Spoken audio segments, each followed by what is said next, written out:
just about 40 companies. And people ask me, why do you must be a very rich man. I don't have any money, I'm just the same way I was.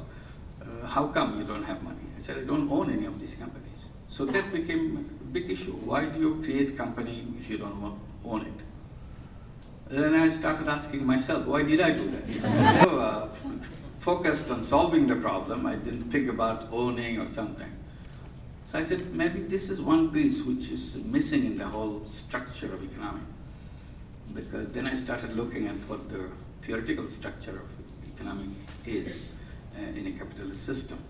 And in that capitalist system, you have only one kind of business. The moment you say business, you mean you're making money.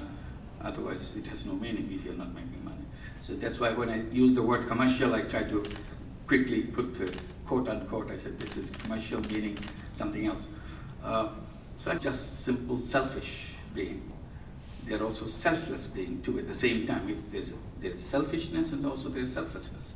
But that selflessness aspect of human being was never used by the economist. So it's remained ignored, totally bypassed.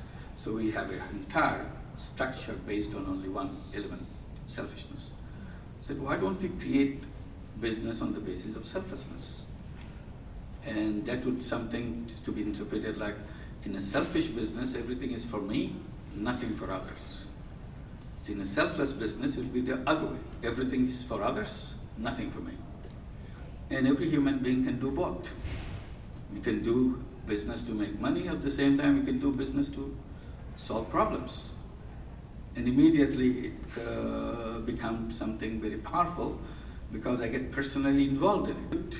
Take this goal, convert it into a business, then the money that we put into that business, let's call it social business or selfless business, this money will be recycling again and again and achieve a lot, many times more, the same thing, and it will never end. You start an engine which supports itself, never stops. It's such a powerful thing.